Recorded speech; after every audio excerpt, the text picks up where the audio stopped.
ソロです。今回は漫画最新話ボルト59話について解説&考察をしていきたいと思います。最新話ネタバレ含みますのでご注意ください。コードの過去から始まります。この僕を差し置いてと妬み、憎みを出す。カワキを投げ飛ばし、コードのカーマが広がります。刻まれたばかりのカーマを使いこなしています。コードとのいざこざで悪夢のように目を覚まし、相変わらずネチネチ妬んできてと怒っています。そこでアマドは、お前は大月一木の器だカワキ、その事実は変わらん。カワキもなんだと焦っていきます。器に入るはずだったやつの魂は消滅した。お前が一式の乗っ取られる心配はもうない。だから一式の器である事実は変わらん。案の定カワキは激怒しアマドを襲います。コードにボルトのカーマを刻む話をアマドは知っています。コードにはカーマがあるのに新たなカーマをつけれるかは大いに疑問だとアマドは説明していきます。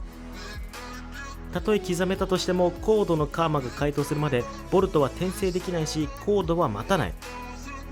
ボルトに乗っ取られる前に何らかの行動をし、一式の報復は全員にするであろう。お前は火影を守りたいんだろ？だったらこの作戦じゃダメだ。力で対処するしかない。7代目はコードに勝てると思うか？デルタの時みたいに。どうかな？キュービの力を失ったことでどれだけ力を落としたか定かではないが、おそらくコードと差しでやれば火影殿は死ぬ。カワキの焦りをそそのかすかのようにアマドはカワキにカーマをつけるように仕向けていきます。そして、だからなカワキ、欲しいだろ力が。ずっと思っていたはずだ。カーマをなくした時から。手に入れろ。一式なき今こそ、その手に新たな力を、純粋なる武器としてのカーマを。場面はエイダとコードへ。エイダは千里眼でその様子を見ていたかのように、かわいそうね。火影のことが大好きなのね。火影のことは見逃してあげたらとエイダは言います。カワキは特別に葬るリストから外すが、火影は最も重要な標的で必ず始末すると言います。早くリミッターの解除ができれば手っ取り早いのに、今でも火影や内派で怠慢ならどうにかなる。ここでエイダは戦闘能力には期待しないでと言います。簡単な体術しかできないと判明。さすがにこの能力で攻撃も強かったら最強か。それでも大月以外手出しはできないので強い。ここでもう一人仲間を追加することになります。場面は戻りカワキのシーンへ。珍しくシカダイとカワキの2人のシーンへ。アマドの発言かちらつきながら一人で歩くカワキ。気が動転しているのか、うるせえ黙れと声を荒げてしまいます。誰が何と言おうとこの葉がお前の居場所なんだ。カワキも悪いなありがとうよと素直です。シカダイのこの何気ない一言が火影を守るという意志を改めて強くなってしまったのか。場面はスミレー、アマドにカーマのことを聞き出そうとして話しかけていきます。一体どういうことなんですか？あなたの考えです。君が俺の助手を志願したのは探りのためか？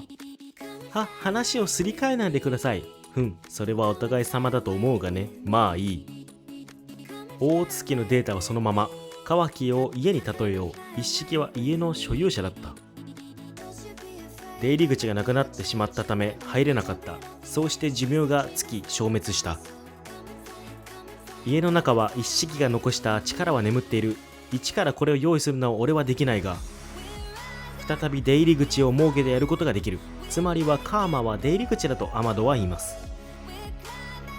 一式が消えた今、カワキの体にカーマがあっても不都合はなく、だったら手に入れるべきだ。スミレはやはり勘がよく、本当にそれだけですか？他には何かあるんじゃないですか？アマドはあからさまに黙り込み、やはりアマドの計画や裏があるのは明白になります。そして場面は戻り、新キャラが登場します。エイダの実の弟であるデイモンと言います。移動力はコードも気づかないほどのスピードで、デイモンはイメージしたことを反射します。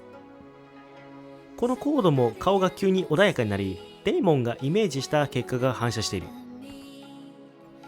相手の殺意が強力なほど反射して反応し、相手が倒れるイメージをしたらそれ通りになる。エイダとデーモンは明らかにチートみたいな能力で、ますますこの3人は脅威となります。そして最後はスミレの一言。あなたは真っ先にカワキくんの安否を確認して安堵していた。君はバカなのか賢いのかどっちなんだ。黙ってりゃ情報を引き出せたかもしれない。何か企んでますよね。バカだなやっぱり。それとともにカワキの黄昏のシーン。ここで59話は終了しています。続いて考察をしていきます。新キャラが登場しましたね。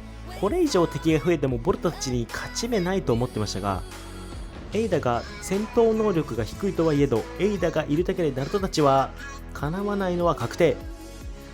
ますますナルトは一式戦よりもコテンパンにやられてしまうのは確実である。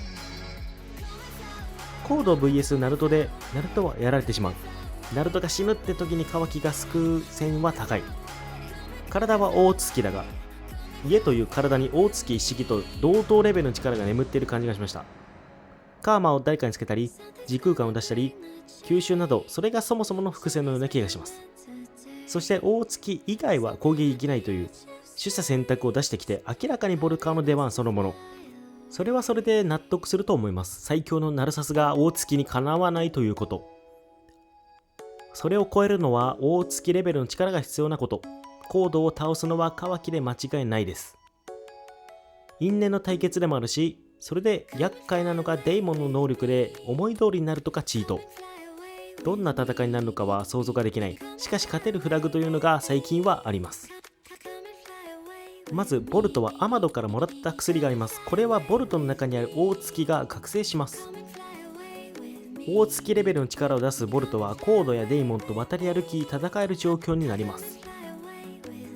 仮にそうだとしたらアマドの狙いとは何なのか。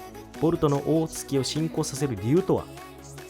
大月思考でいけば他の大月は邪魔な存在で桃式を復活させて転生できなくさせて一式のように排除する狙いがあるかもしれません。